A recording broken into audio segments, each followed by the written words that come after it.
काम त्यांच्याकडून चिकार जनावरासारखं काम करून घेता का? अंगणवाडीच्या बहिणींचे तुम्ही पैसे दिले नाही? आमच्या आशा वर्कर असणाऱ्या बायका नाही दिले आशा वर्करचे पैसे. आमचे भारती सारथी महाज्योतीला संशोधन करणारी पोरं, या भारती सारथी महाज्योतीचा सगळा पैसा, हा सगळ्याचा सगळा पैसा तुम्ही तुमच्या जाहिरातबाजीवर उधळला. तुम्ही आम्हाला शहाणपण सांगताय? किशोर पाटील, तुम्हाला ओपन चॅलेंज आहे. ते नावावरच्या खोट्या करणं बंद करा. सुषमा अंधारेचा आडनाव अंधारे असलं तरी सुषमा अंधारे तुम्हाला दिवसा उजेड दाखवायला तयार. लय हिंमत असेल ना तुमची तर रडण्याची नाटकं करू नका, इमोशनल ड्रामे करू नका. बायका पुढे करून इमोशनल ड्रामे आणि रडणं बंद करा. एका मंचावर या समोरासमोर डान्स टाका आणि तुम्ही सांगायचं आणि मीही सांगायचं की तुम्ही काय काम केलं राज्यासाठी, काय काम केलं तुम्ही पाचोऱ्यासाठी, काय लेकीवालींची सुरक्षा केली. अरे बदलापूरच्या त्या प्रकरणानंतर पुन्हा 17 घटना घडल्या. 17 ठिकाणी कुठं 9 वर्षाचं लेकरू, कुठं 5 वर्षाचं लेकरू, कुठं 4 वर्षाचं लेकरू. बलात्कार शब्द वापरू वाटत नाही या लेकरांच्यासाठी. त्या परभणी जिल्ह्यात पाथरी तालुक्यातल्या सोनपेठमध्ये 3 वर्षाचं बाळ बालवाडीत शिकणार. 3 वर्षाचं बाळ सांगते, माऊ माऊ ते शिक्षक जे आहेत ना ते सर आहेत ना माऊ, शाळेच्या मागे माऊ कर्दळी आहे माऊ. त्या कर्दळीची पानं तोडून आणली आणि त्यांनी खाली अंतरली आणि त्याच्यावर माऊ. लाज वाटत नाही तुम्हाला? आणि यांच्यात काय बोलावं या लोकांबद्दल?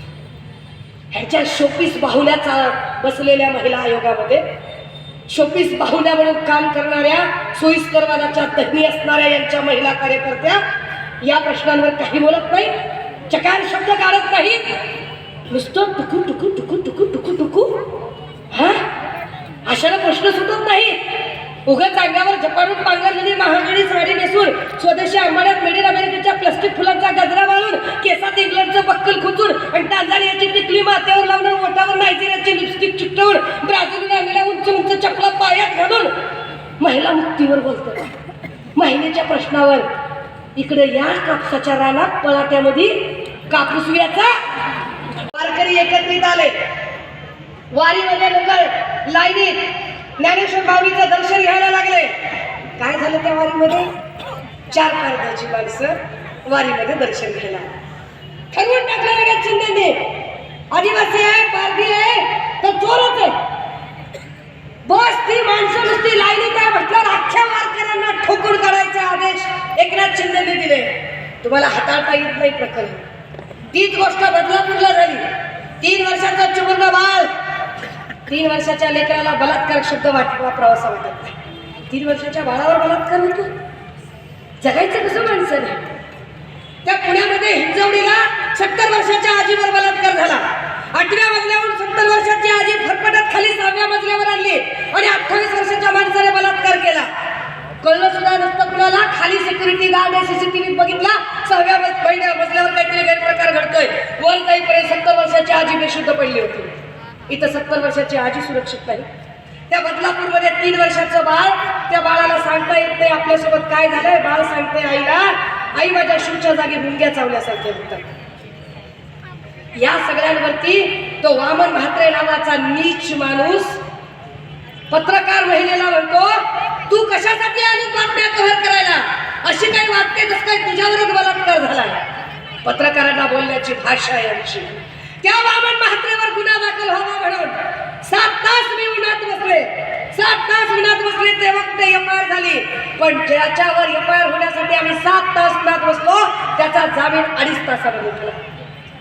त्याच्यातल्या आपटेला अटक आतापर्यंत झाली नाही.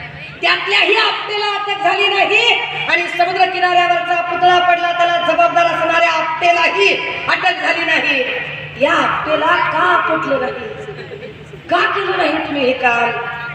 बदलापूरमध्ये सगळे पालक रस्त्यावर आले की आपली लेकरं, मी आई आहे, मला छोटी लेक आहे, काही झालं आमचं घाबरतो आम्ही, भीतो आम्ही, काळजाचा थरपाक उडतो आमच्या.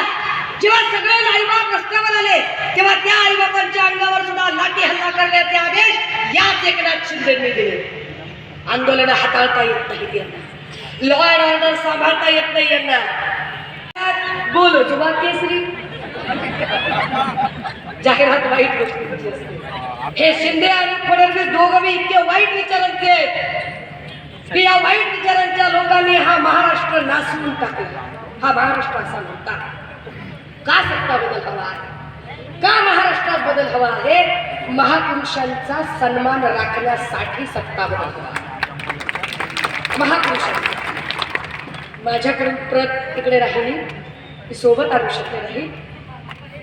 देवेंद्र फडणवीस म्हणाले की राहुल गांधीजी यांच्या हातात एक लाल पुस्तक होतं आणि ते म्हणाले की हे लाल पुस्तक काय आहे?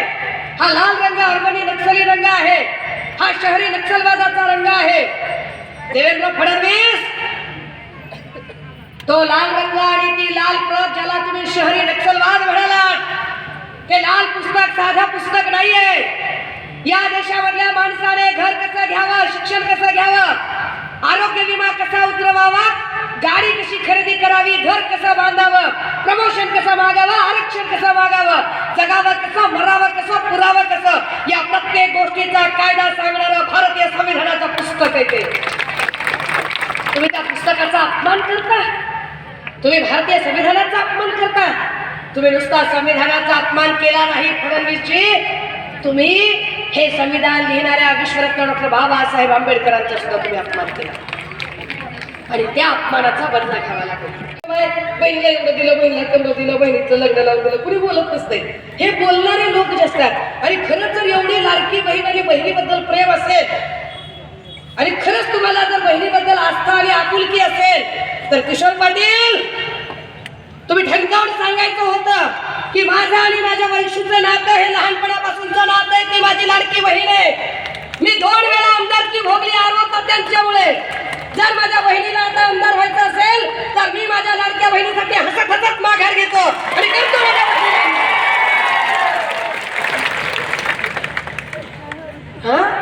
बहिणीला म्हणजे 1500 टिकल्या आणि तुम्हाला म्हणजे 15 आणि 15 दुने 3,000 कोटी.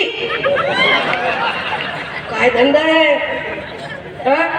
म्हणजे आम्ही एवढे का काय? आम्हाला काही कळतच नाही.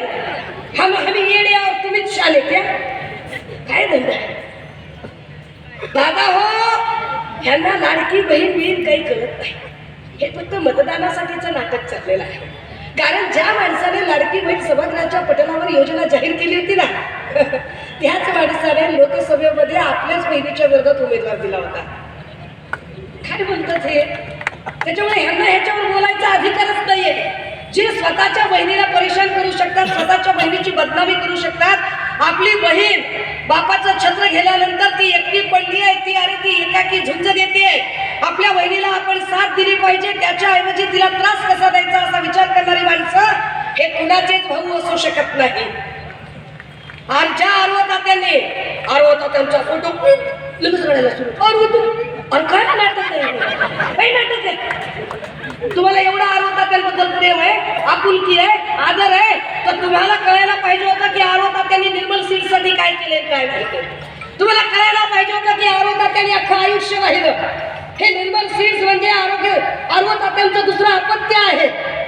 हे आरवतात्यांचं दुसरं अपत्य आहे जे लेकरासारखं सांभाळलं. आणि त्या निर्मल सीट्स मध्ये आज एक नाही, जेव्हा हजारो कर्मचारी काम करतात त्यावेळेला त्यांचं कुटुंब सुद्धा त्याच्यावर चालतं. आरवतात्यांचा आशीर्वाद त्या लेकरांवर आहे आणि ती जे हजारो कुटुंब आहेत त्या कुटुंबाचा आशीर्वाद आरवतात्याच्या लेकीवर आहे. परंतु तुम्ही कसले भाऊ? उलट तुम्ही काय केलं? तुम्ही डी गँगची हात मिळवणी केली. D for Devendra. तुम्ही त्यांच्याशी हात मिळवणी केली. ऊर्जा मंत्री देवेंद्रजी, तुम्ही निर्मल सीट्स बंद करायचा प्रयत्न करावा. तुम्ही निर्मल सीट्सला तुम्ही 6.5 कोटीची नोटीस पाठवता. तुम्ही छुपे वार करता. अरे सर, ती ऍग्रिकल्चर इंडस्ट्री आहे तर ऍग्रिकल्चर इंडस्ट्री मधला जो काही इलेक्ट्रिसिटीचा जे युनिट आहे तो युनिट रेट हा सबसिडाइज युनिट रेट असतो. हे उघड आहे. सबसिडाइज जर त्याचा युनिट रेट असेल तर तुम्ही त्याला कमर्शियल 12 रुपयाचा रेट लावलात कसं काय? आणि तुम्हाला आतापर्यंत जाग आली नाही. तुम्ही त्याच्या स्थापनेपासून ते आतापर्यंतची एकूण 6.5 कोटीची नोटीस तुम्ही ते निर्मल सीट्स बंद पाडायचा प्रयत्न करता. तुम्ही निर्मल सीट्स बंद पाडता म्हणजे एका वैशाली सूर्यवंशीला त्रास देत नाही.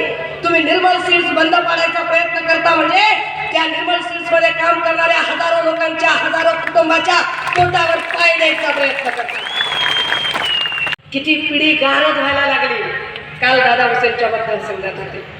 त्या नाशिकमध्ये एमडी ड्रगचे एवढे मोठे मोठे कारखाने सापडले.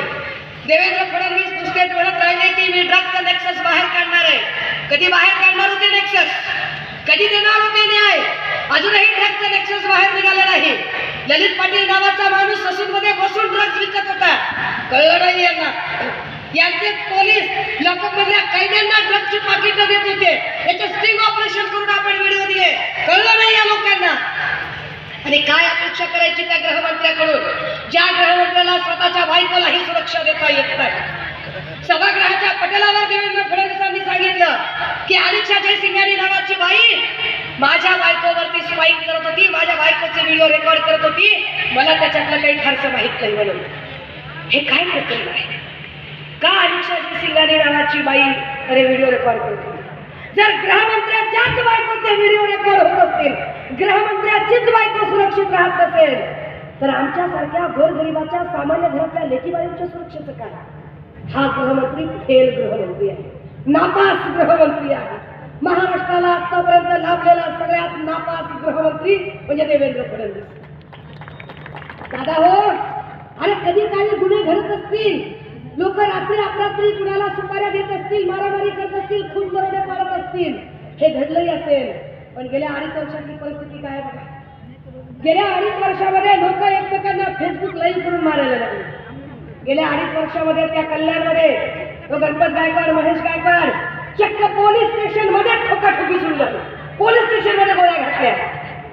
बाबा सिद्दकी वाय दर्जाची सुरक्षा असताना बाबा सिद्दकी सारख्या आमदाराला गजबजलेल्या परिसरात गोळ्या. माणसाला लोकांशी बोलता येत नाही. लोकांशी बोलणे म्हणजे फक्त रील काढणे नसतं. विमानात बसला की रील, चालू विमान कोणी थांबवलेलं माझ्या बापाला बघितलं. रील दाखवतात, साहेबांनी विमान थांबवून फोन केला. अरे विमान थांबवून रेंज कशी आली तिथं? म्हणजे किती तुम्ही वेड्यात करता माणसांना. नुसते रील्स करायचे, वडापाव खाताना रील, याला लोकसंपर्क म्हणत नाही. तुमच्याकडे मराठा समुदायाने आरक्षणाची मागणी केली, काय केलं तुम्ही? शांतपणे बसलेल्या मराठा समुदायावर तुम्ही लाठी हल्ला केला आणि मराठा समुदायावर तुम्ही जखमी केलं. तुम्ही जाणीवपूर्वक आंदोलन चिघळवण्याचा प्रयत्न केला. तीच गत त्यांनी बारसू रिफायनरीला कोकणामध्ये केली.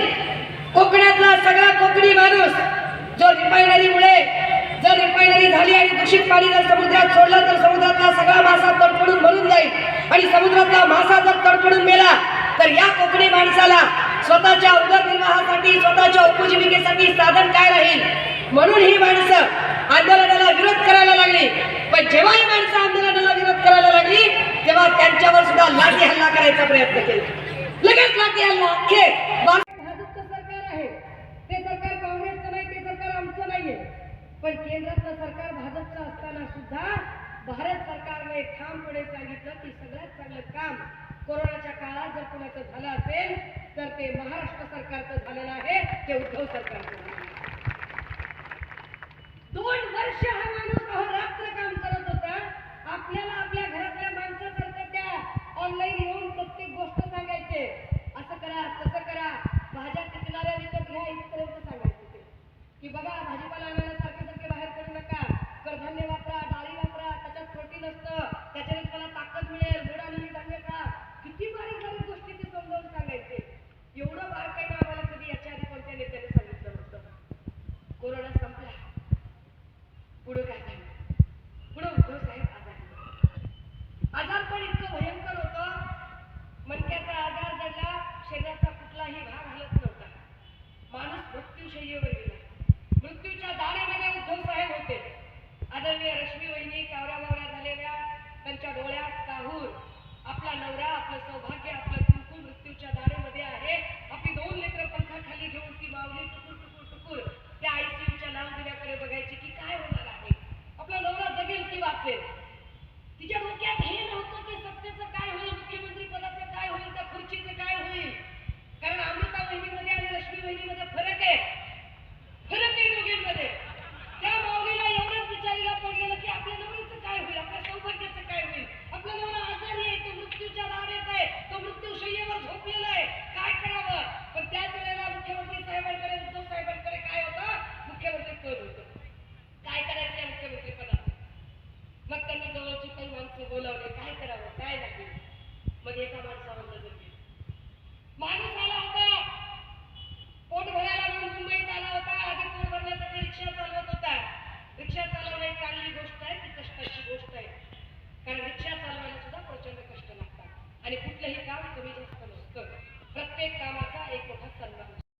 भागाचं नाव या पंचक्रोशीतल्या लोकांचं तर भलं झालंच पाहिजे, परंतु ते होताना या संबंध भागाचं नाव फक्त राज्यात आणि देशात नाही तर जगभरात नेण्याचा अहोरात्र ज्यांनी प्रयत्न केला ते स्वर्गीय आरोतात्या, त्यांनाही अभिवादन करते. या मंचावर उपस्थित राष्ट्रवादी काँग्रेस आदरणीय शरदचंद्रजी पवार साहेब, पक्षाचे जिल्हाध्यक्ष श्री प्रमोद पाटीलजी, माननीय भैयासाहेब स्माईलजी, सुधाकरराव वाघजी एकमेव संघटनेचे, तद्वतच महाजन साहेब, मोरसिंग भाऊ राठोड, ॲडव्होकेट संजयजी पाटील, अस्मिताताई पाटील, सुनीलजी पाटील, उद्धवजी, दीपक पाटील, मुकुंदजी सकपाळ, माझ्या समवेत उपस्थित झालेले वीर युवा सेनेचे अनिकेत शिंदे, संवेद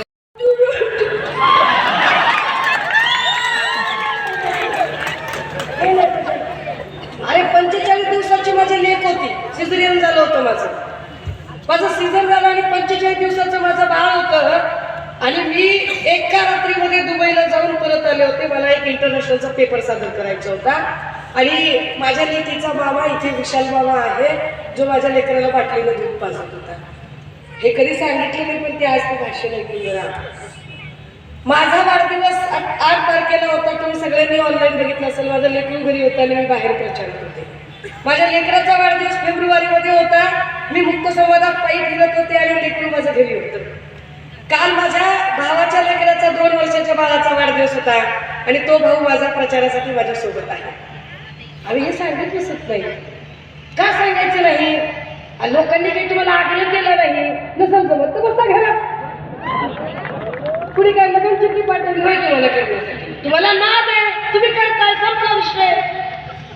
नाद आहे ना तुम्हाला, तर मग पुन्हा बोलून दाखवू नका मी हे केलं, मी ते केलं, मी असं केलं, मी तसं केलं. तुम्ही आयत्या पिठावर रेगुट्या मारायला बसलात ते सांगितलंय. आरव तात्यांनी जे उभं केलं होतं, आरव तात्यांना कधीही गद्दारीने स्पर्श केला नाही. आरव तात्यांचं सगळं आयुष्य निष्कलंक चारित्र्य म्हणून त्यांनी त्यांचं आयुष्य ठेवलं. त्या आरव तात्यांच्या निष्कलंक चारित्र्याला डाग लावायचं पाप तुम्ही केलं. तुम्हाला अधिकार काय मिळतो आरव तात्यांचा फोटो लावायचा आणि त्यांचं नाव घ्यायचा? तुमच्यासारख्या गद्दारांनी त्यांचं नावही घेऊ नये, लायकी पण नाही तुमची. तुम्ही काय सांगता शांत राजे हो? मग ते काहीतरी सांगायला लागले की मला शिंदे साहेब असं झालं तसं झालं, व शिंदे साहेबांनी कुणासाठी काम केलं. जरा पत्रकारांनी लक्षात घ्यावं. एक साधारणतः 3-4 दिवसापूर्वी कुठतरी भाषण चालू होतं आणि मागेही म्हटलं होतं, आप्पा गप्पा मारणं बरं नसतं. आप्पावर गद्दारीचा ठप्पा आहे आणि ज्याच्यावर आहे गद्दारीचा टप्पा तो आहे किशोर आप्पा, आणि त्याला मारून बाजूला गप्पा. तुम्ही काय शहाणपण सांगायला लागला? तुम्ही काय पद्धतीने बोलायला लागला? तुम्ही या भागाचा काय विकास केला आणि काय नाही विकास केला हे आम्हाला चांगलं माहिती आहे. या भागातलं स्टेडियमची जागा असेल, या भागातली उद्यानाची जागा असेल, या भागातली व्यापारी संकुलाची जागा असेल, या भागातली शासकीय दवाखान्याची जागा असेल, या सगळ्या जागांचे जे रिझर्वेशन आहे ते सगळं रिझर्वेशन रद्द करून, खरं तर एकदा जर जागा रिझर्व झाली, आरक्षण पडलं, तर कमीत कमी 20 वर्ष ते आरक्षण निघत नाही. पण 5 वर्षाच्या आत तुम्ही ते आरक्षण काढली आणि 5-5 वर्षाच्या आत आरक्षण काढून त्या जागा कमर्शियल रेटने विकायचा तुम्ही डाव केला. तुम्ही शहाणपण सांगता, तुम्ही विकासाच्या वातावरणात तुम्हाला नैतिक अधिकार तरी आहे का बोलायचा? आणि तुम्हाला साथ देते कोण? तर या सगळ्या जागा ज्या गोरगरिबांच्या विकासासाठीच्या जागा, त्या जागांचं आरक्षण रद्द करायचा अधिकार कुणाला मिळतो? नगर विकास खात्याला मिळतो. आणि नगर विकास खातं कुणाच्या हातात? तर पुन्हा एकनाथ शिंदेच्या हातात. म्हणजे तुमची कशी मिलीभगत आहे, तुम्ही काय मिलीभगत पद्धतीने काम करता. तुम्हाला वाटतं की तुम्ही पाचोऱ्याच्या जनतेला वेळेत काढू शकाल, पण नाही, या वेळेला ते करणं शक्य होणार नाही. राजे हो, का ही निवडणूक महत्वाची आहे आणि का आपल्याला या निवडणुकीमध्ये सत्ता बदल करून घ्यायचा आहे, तर त्याचं नीट कारण आपण समजून घेतलं पाहिजे की गेल्या 2.5-3 वर्षामध्ये ज्या पद्धतीने लॉ अँड ऑर्डरच्या सगळ्या धज्जे उडून गेलेले आहेत, लॉ अँड ऑर्डर नावाची गोष्टच राहिली नाही. जात आणि धर्म आणि जातवादावर तर आता काही बोलायलाच राहिलं नाही. मगाशी आमचे आदिवासी विकास संघटनेचे दादा इथे बोलत होते आणि त्यांनी सुधाकर वाघ भाऊंनी सांगताना सांगितलं की आदिवासींची इतकी लोकसंख्या 37,000 तुमचं इथलं मतदान आहे, पण 37,000 मतदान असणाऱ्या या लोकांच्या तोंडाला पानं कुणी पुसलं? आदिवासी समुदायाचा अपमान कुणी केला? राजे हो, कोरोनाच्या काळात सुद्धा बल्कने एवढे मृत्यू झाले नव्हते. कोरोनाच्या काळातही हॉस्पिटलमध्ये इतके बल्कने मृत्यू झाले नव्हते. एकीकडे उत्तर प्रदेशमध्ये प्रेत कोरोनातली नदीवर तरंगत होती, दुसरीकडे गुजरातमध्ये प्रेत रस्त्यावर जाळली जात होती आणि नेमकी त्याच वेळेला महाराष्ट्रात मात्र प्रत्येक प्रेताला त्याच्या जात धर्माच्या इतमामानुसार त्याचे अंतिम संस्कार होत होते. पण कुठल्याच हॉस्पिटलला एका रात्रीत एवढाले मृत्यू होणं हे कोरोना काळात सुद्धा झालं नव्हतं. पण पोस्ट कोरोना काळात, कोरोना होऊन गेल्यानंतर, एकनाथ शिंदे मुख्यमंत्री झाल्यावर, तानाजी सावंत आरोग्यमंत्री झाल्यावर मात्र बल्कने मृत्यू सुरू झाले. वेगवेगळ्या पक्षांचे नेते येत आहेत, आपापलं म्हणणं मांडत आहेत आणि पक्षांचा प्रचार चालू असताना मोठ्या प्रमाणामध्ये पैशांचा ऊत आलेला आहे. कित्येक ठिकाणी मी जेव्हा उमेदवारांना विचारते वेगवेगळ्या भागात की वातावरण कसं आहे, तेव्हा ते सांगतात ते वातावरण फार चांगलं आहे, पण पैसे फार होतोय समोरचा माणूस. आणि मला प्रश्न पडतो की यांच्याकडे एवढे पैसे आलेत कुठे? म्हणजे उदाहरणार्थ ते संभाजीनगरला एक वाचाव बदमाश उभा राहिलेला, तर त्याची साधारणतः 2019ला जी प्रॉपर्टी होती ती 3.5 कोटी प्रॉपर्टी होती निवडणूक आयोगाकडे ऑन रेकॉर्ड. आता 2024ला त्याने फॉर्म भरला आणि त्याची ऑन रेकॉर्ड निवडणूक आयोगाकडे प्रॉपर्टी 55.5 कोटी आहे. तर 5 वर्षात असं काय दिवे लावले, 5 वर्षात असं नेमकं काय केलं बाबा की त्याची प्रॉपर्टी एकदम 10 कोटीने वाढली? हा माझ्यासाठी अनाकलनीय प्रश्न आहे. म्हणजे या लोकांनी इतका यांच्याकडे पैसा, इतका पैसा, मगाशी जे काहीतरी 3,000 कोटी 4,000 कोटी, तर 4,000 कोटीला किती शून्य लागते तर आपल्याला कळत पण नाही. थोडाला पैसा आहे यांच्याजवळ. तो काय म्हणजे आप्पाचा विषय लय हार्ड आहे. आप्पाचा विषय लय हार्ड आहे ना. आप्पाकडं खोक्यांनी काढा 50 खोक्याचं जोडायचं बघ. आप्पाचा विषय हार्ड आहे. आप्पाकडे 50 खोक्यांनी कार्ड आहे. आप्पाला घरात काय, आप्पाला मतदारसंघात नाही मान आहे, पण तरी बी आप्पाचा एकनाथ शिंदेकडे बराच वेळ लाड आहे. आप्पाचा विषय हे किशोर आप्पा यांच्यावर मी काही फार बोलायची गरज नाही. बरंच काही बघत होते येताना काय झालं नेमकं मतदारसंघात, कोण काय बोललं. मतदारसंघातले कुणाचं तरी भाषण ऐकत होते, ते त्यांची मुलगी किंवा असं कोणीतरी असेल, मग ते बिचारी रडते, ती बिचारी पाणी पिते, ती बिचारी पुन्हा रडते, ती बिचारी पुन्हा असं एकदम तिला कळ येतोय, असं आवडला गिळून ती बिचारी. आणि म्हटलं एवढं असं काय दुःख झालं? तर मग आमच्या पप्पांनी खूप काम केलं, आमच्या पप्पांनी एवढं काम केलं ना की पप्पांना आमच्या कळवायला मिळत नव्हता. कशासाठी माय एवढं करायचं? पप्पांना घरी बसं म्हणायचं एवढं कशाला? म्हणजे पप्पा काय आम्हाला काय असं भाकर भाजी चुरून खाऊ घालत होतं का काय? पप्पा आमच्या घरात येऊन भाकरी खपत होते का? आमचा कापूस वेचत होते का? आमचं सोयाबीन खुरपून देत होते? पप्पांनी आमच्यासाठी केलं म्हणजे केलं काय पप्पांनी आमच्यासाठी? शाखेवर यायला लागले. बघता शिवसैनिक झाले, शाखा प्रमुख झाल्यानंतर मग हळूहळू विभाग प्रमुख झाले, मग नगरसेवक झाले, मग महापौर झाले, गटनेते झाले, आमदार झाले, मग नगर विकास मंत्री झाले. आणि करता उद्धव साहेबांचा स्वभाव भोळा, साधा सरळ माणूस. आणि मग काय करायचं? तर मग आदित्य दादांनी, वहिनींनी, सगळ्यांनी ठरवलं की चला आपल्या घरातला माणूस आहे, आपल्या हातचे चहा पोहे खाल्ले, मातोश्री मीनाताई ठाकरेंच्या हातचे चहा पोहे खाल्लेले आहेत, तर चला विश्वास टाकूया या माणसावर. आणि एक कागद सही करून दिला की राज्याचा कारभार करण्यासाठी कुणीतरी एक प्रतिनिधी पाहिजे. एक नेता, एक गटनेता म्हणून तो गटनेत्याचा कागद दिला. खरंच हलक्यात घेतलं उद्धव साहेबांना त्याची काय म्हणजे हेच नव्हतं की असं काही पुढे होऊ शकतंय. तो कागद दिला साहेब आजारी आहेत, ते मृत्यूशी झुंज देत आहेत आणि त्यांच्या आजारपणाचा गैरफायदा घेऊन देवेंद्र शाखेवर यायला लागले. बघता बघता बघता शिवसैनिक झाले, शाखा प्रमुख झाले. शाखा प्रमुख झाल्यानंतर मग हळूहळू विभाग प्रमुख झाले, मग नगरसेवक झाले, मग महापौर झाले, गटनेते झाले, आमदार झाले, मग नगर विकास मंत्री झाले. आणि करता करता करता उद्धव साहेबांचा स्वभाव भोळा, साधा सरळ माणूस. आणि मग काय करायचं, तर मग आदित्य दादांनी, बहिणींनी, सगळ्यांनी ठरवलं की चला आपल्या घरातला माणूस आहे, आपल्या हातचे चहा पोहे खाल्ले, मासाहेब मातोश्री मीनाताई ठाकरेंच्या हातचे चहा पोहे खाल्लेले आहेत, तर चला विश्वास टाकूया या माणसावर. आणि एक कागद सही करून दिला की राज्याचा कारभार करण्यासाठी कुणीतरी एक प्रतिनिधी पाहिजे. एक एक एक एक नेता, एक गटनेता म्हणून तो गटनेत्याचा कागद दिला. खरंच हलक्यात घेतलं उद्धव साहेबांना. उद्धव साहेबांना त्याची काय म्हणजे हेच नव्हतं की असं काही पुढे होऊ शकतंय.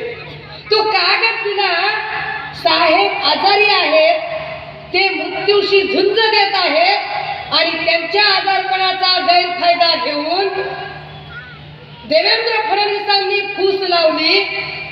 आणि एकनाथ शिंदेंना ज्यांनी आम्ही हलक्यात घेतलं होतं त्या एकनाथ शिंदेंनी गद्दारी केली. समोरासमोर भिडला असतात, लढला असतात तर निश्चितपणे तुम्हाला बोलायला तोंड राहिलं असतं. इथे काहीतरी किशोर पाटलांच्या मंचावर कुणीतरी शांतपण आणि तत्वज्ञान पाजवत होतं, त्यांना ते माहिती असलं पाहिजे. बंड कशाला म्हणतात, उठाव कशाला म्हणतात.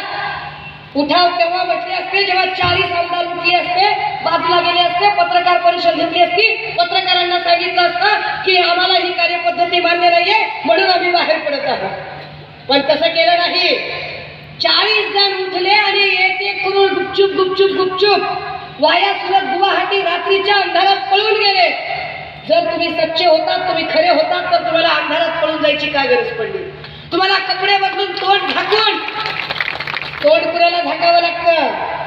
तुम्ही अशा उंच माथ्याने, उजळ माथ्याने का बोलला नाही, का तुम्हाला तोंड झाकावं लागलं.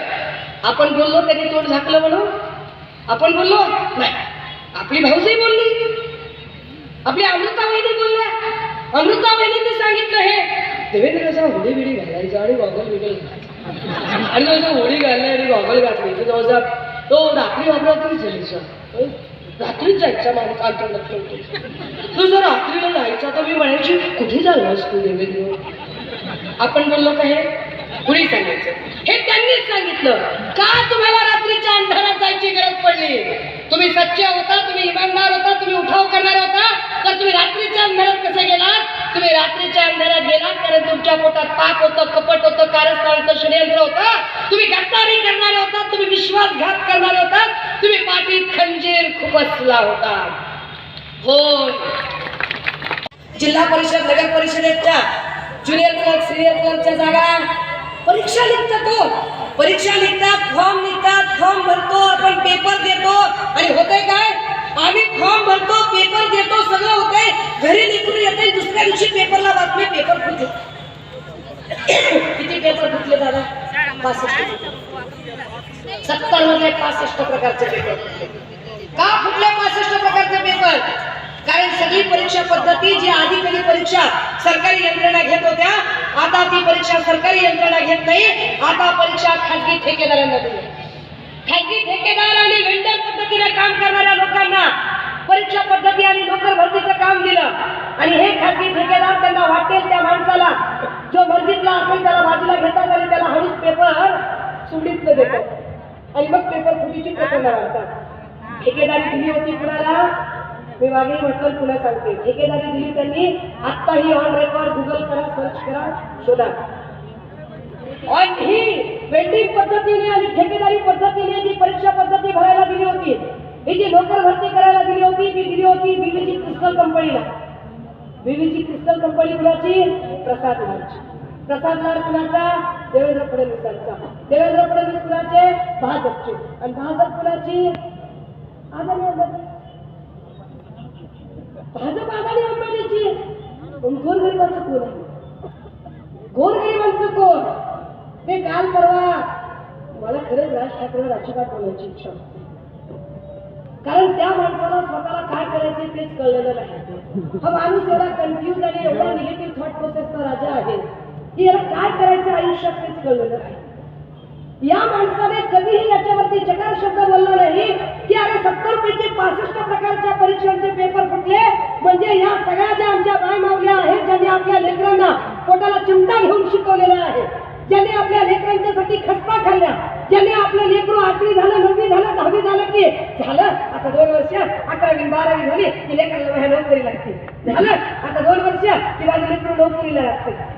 अपेक्षा करून करून ज्या माय मावल्यांनी आपल्या लेकरांना शिकवलं त्या लेकरांना नोकऱ्याच नाही, लेकरं नुसतं असावं. आणि आया म्हणतात सारखं काही मोबाईल मध्ये फोन घाली शिकव, जा बाहेर जा जरा काम बघ. कुठं काम बघणार आहे लेकरू? बाहेर काम कुठे आहे? नोकर भरती निघत नाही, जाहिरात निघत नाही.